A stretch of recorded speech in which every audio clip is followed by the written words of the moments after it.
Mga tindirog-tindera sa Samal Island nga namaligya og karning baboy, apektado na ang kita kung ngano atong sayron sa live report ni Jandy Esteban. Jandy.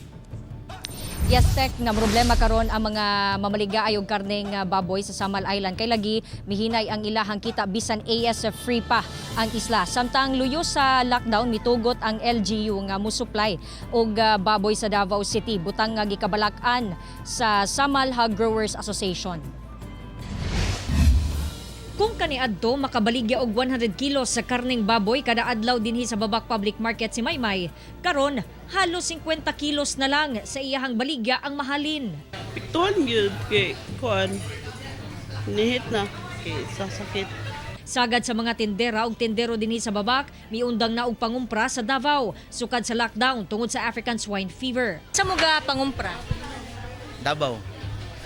Karon diri lang sa sama sa. Kay Tungod na lang kuan sakit sa baboy. bisan ASF free pa ang Samal, daghan gihapon ang milikay sa pagpalitog karning baboy.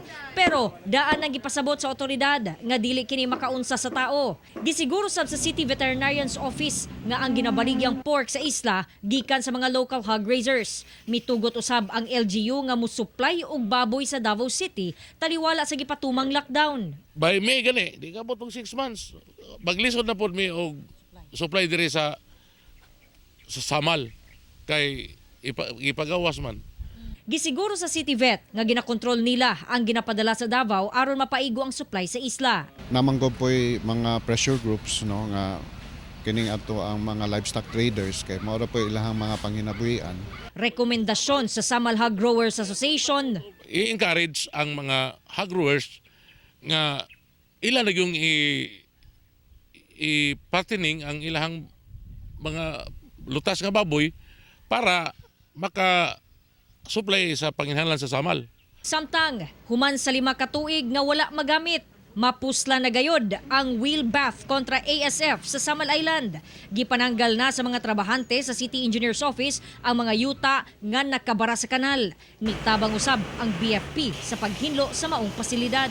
Tinabangay mi karon para ma-operational gyud siya kay ang target ko namo ani nga unta makasugod na mi ugma para sa maong implementasyon. Tek sugod ugmang adlaw moagi na ang tanang mga sakyanan gikan na Davao City dinha sa Wheelbath.